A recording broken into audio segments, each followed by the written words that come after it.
یہ بایوگرافی ہے دنیا کے سب سے طاقتور، ظالم اور بے رحم بادشاہ چنگیز خان کی،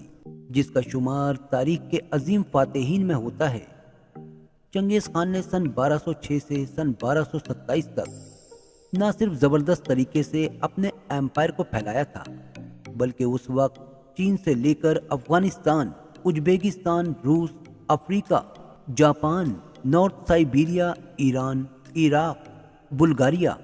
اور ہنگری تک جو بھی دیش اس کی زد میں آیا وہ اسی کا ہو گیا، اور اسی لیے اس وقت زمین کے 22% حصے پر بھی اس کا قبضہ تھا۔ کہا جاتا ہے کہ چنگیز خان کی فوج جس علاقے سے گزرتی تھی وہاں سوائے تباہی اور لاشوں کے ڈھیر کے علاوہ کچھ باقی نہ رہتا تھا۔ اس ویڈیو کے ذریعے ہم آپ کو روبرو کرائیں گے 850 سال پہلے کی ہسٹری سے۔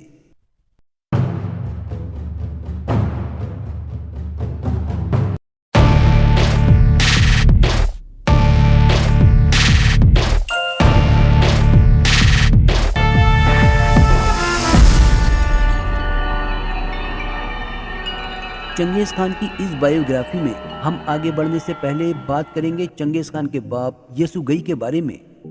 جو ایک منگول برجگین قبیلے کا سردار ہونے کے ساتھ ساتھ ایک اعلیٰ درجے کا جنگجو اور ماہر شکاری بھی تھا، جس نے اپنی بہادری اور طاقت کے دم پر بہت سے علاقوں کو فتح کیا تھا۔ جو اکثر شکار کھیلنے کے لیے بھی جایا کرتا تھا، وہ ایک دن اپنے لوگوں کے ساتھ جنگل میں شکار کھیلنے جا رہا تھا، تبھی راستے میں اس کی نظر گھوڑا گاڑی پر بیٹھی ایک 16 سالہ لڑکی ہوئلن پر پڑی، جو دوسرے منگول قبیلے اور خن سے تعلق رکھتی تھی۔ بڑے بڑے جنگجوؤں کو ہرانے والا یسوگئی ہوئلن کو دیکھتے ہی اپنا دل ہار بیٹھا اور اسے حاصل کرنے کے لیے بے قرار ہو گیا۔ وہ اسے زبردستی اپنے قبیلے لے گیا اور اس سے شادی کر لی۔ یہ وہ زمانہ تھا جب منگول اور تاتار قبیلے کے لوگ ایک دوسرے کے خون کے پیاسے ہوا کرتے تھے۔ دن گزرتے رہے اور وقت بیتتا گیا، اور ہر گزرتے وقت کے ساتھ ساتھ منگول اور تاتار قبیلے کی دشمنی بھی بڑھتی گئی، اور سن 1162 کا یہ وہ دور تھا جب یسوگئی کے گھر ایک بچے کی پیدائش ہوئی۔ دوسری طرف اسی دن یسوگئی نے ایک بہادر تاتاری سردار تیموجین کو جان سے مار دیا تھا۔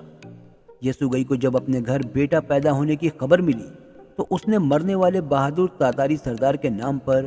اپنے بیٹے کا نام تیموجین رکھا، جس کے پیچھے منگول قبیلے کے لوگوں کا عقیدہ تھا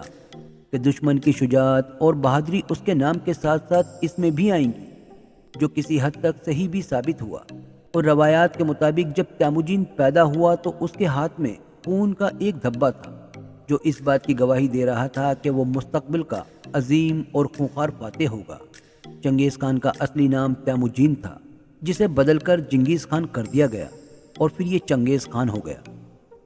چنگیز خان کی پیدائش سن 1162 میں منگولیا کے خیتی نامی شہر میں ہوئی تھی۔ وہ اپنے باپ یسوگئی کے ساتھ رہتے ہوئے چھوٹی عمر سے ہی گھڑ سواری، تیر اندازی اور تلوار چلانے میں ماہر ہو گیا تھا۔ اس دوران چنگیز کی عمر لگ بھگ 9 برس تھی جب اس کے باپ نے اس کی منگنی اوئنگراد قبیلے کی لڑکی بورتے سے کر دی، اور انہی دنوں یسوگئی کی موت ہو گئی۔ منگول زبان میں لکھی گئی کتاب دی سیکریٹ ہسٹری آف دی منگولز کے مطابق اولخند قبیلے کے سردار نے یسوگئی کو اپنے قبیلے میں دعوت پر بلایا۔ اب چونکہ شادی کے بعد یہ پہلی بار سسرال کی طرف سے بلاوا آیا تھا، جسے یسوگئی نے خوشی خوشی قبول کر لیا، اور اس کے پیچھے چھپی سازش کو وہ سمجھ نہ سکا۔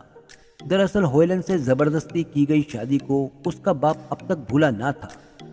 اس لیے منگول قبیلے کے پرانے دشمن تاتار قبیلے کے ساتھ ہاتھ ملا کر اس نے یسوگئی کے کھانے میں زہر ملا دیا، جسے کھانے اور رسم ادائیگی کے بعد وہ اپنے قبیلے جانے کے لیے نکل پڑا۔ قبیلے پہنچتے ہی اچانک اس کی طبیعت بگڑنے لگی۔ یسوگئی پورا ماجرا سمجھ چکا تھا کہ آخر اس کے ساتھ کیا ہوا تھا، لیکن اب بہت دیر ہو چکی تھی۔ یہ ساری کہانی اس نے اپنے قبیلے میں بتا دی، اور اس کے تیسرے دن ہی یسوگئی کی موت ہو گئی، جس کے بعد پورے منگول قبیلے میں ماتم پسر گیا، اور اسی کے ساتھ سرداری کا مسئلہ بھی کھڑا ہو گیا۔ اب کیونکہ منگول برجگین ایک روایتی قبیلہ تھا، اس لیے ان کے لوگوں کا ایک بڑا حصہ کم عمر لڑکے چنگیز، اس کی ماں یا اس کے بھائی بہنوں میں سے کسی کو بھی سردار ماننے پر راضی نہ تھا، جس کی وجہ سے بہت سے لوگ قبیلہ چھوڑ کر چلے گئے۔ دوسری طرف یسوگئی کے دشمنوں میں سے ایک تائی جوت قوم کے سردار